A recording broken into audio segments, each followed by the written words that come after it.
Bismillahirrahmanirrahim. Ke Tanjung Pinang naik kapal selam, nunggunya di pinggir dermaga. Ketika ada yang mengucap salam, harap dijawab dengan lantang dan bertenaga. Assalamualaikum warahmatullahi wabarakatuh. Alhamdulillahirabbil alamin, wassalatu wassalamu ala asrofil anbiya'i wal mursalin wa ala alihi wa sahbihi ajmain, amma ba'd.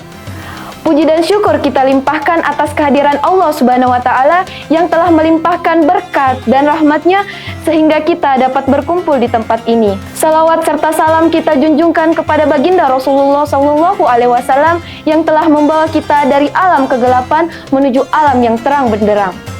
Yang saya hormati Bapak, Ibu, beserta para hadirin yang insya Allah dirahmati oleh Allah Subhanahu wa Ta'ala. Ada pepatah yang mengatakan, tak kenal maka ta'aruf. Jadi izinkan saya memperkenalkan diri saya terlebih dahulu. Perkenalkan, nama saya Andi Fadila Tifa Pameneri dari SMA Negeri 7 Wajo. Saya adalah Camaba Fakultas Kedokteran Universitas Muslim Indonesia tahun 2023. Hadirin kaum muslimin wal muslimat rahimakumullah. Hari ini saya akan sedikit menguraikan pentingnya senantiasa mengingat peristiwa yang mampu mengubah peradaban kaum muslim secara universal, yaitu hijrah. Hijrah sendiri dalam bahasa dibedakan menjadi dua. Yang pertama secara zahiri, yaitu perpindahan dari suatu tempat menuju ke tempat yang lebih baik. Dan yang kedua secara maknawi, yaitu perubahan dari suatu kondisi ke kondisi yang lebih baik. Sedikitnya ada dua alasan penting mengapa kita harus mengingat peristiwa hijrah. Yang pertama, umat Islam itu tidak boleh sampai melupakan sejarah, karena sejarah itu dapat berfungsi sebagai pengingat atau pedoman bagi generasi mendatang, agar tidak terperdaya oleh berbagai hal yang mengakibatkan hancurnya umat Islam terdahulu.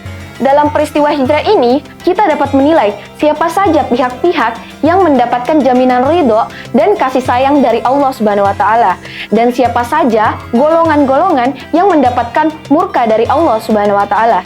Maka dengan pengetahuan itulah kita dapat memilih mengikuti karakter orang yang selamat atau karakter orang yang celaka. Jika hadirin ingin selamat, dengan mengacu pada sejarah hijrah ini, ikutilah pola hidup dan karakter Abu Bakar As-Siddiq, yang dimana pada saat menyambut perintah hijrah dari Allah Subhanahu wa Ta'ala, beliau langsung bergegas menjual seluruh harta yang dia miliki.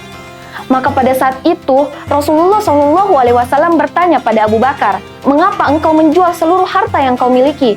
Lantas, bagaimana engkau bisa menghidupi keluargamu?"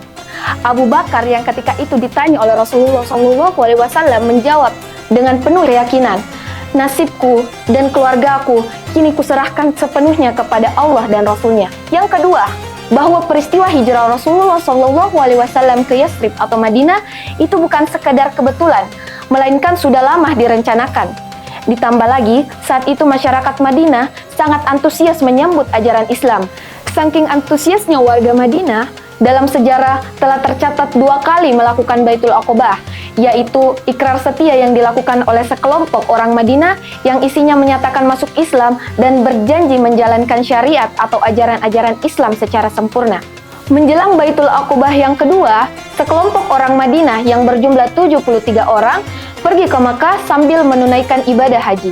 Mereka bahkan bermaksud menjemput Rasulullah SAW untuk diboyong ke Madinah, karena mereka tahu kondisi Rasulullah SAW saat itu berada dalam bahaya.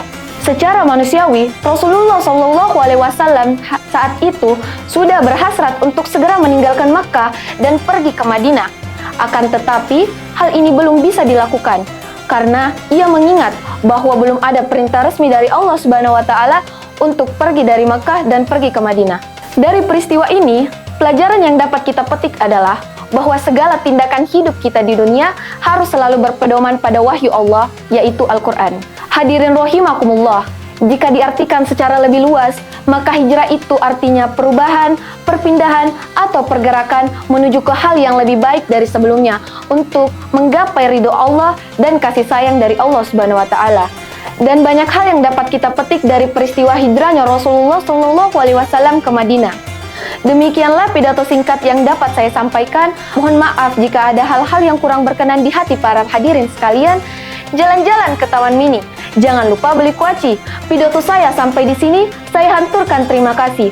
Wabillahi taufiq wal hidayah. Wassalamualaikum warahmatullahi wabarakatuh.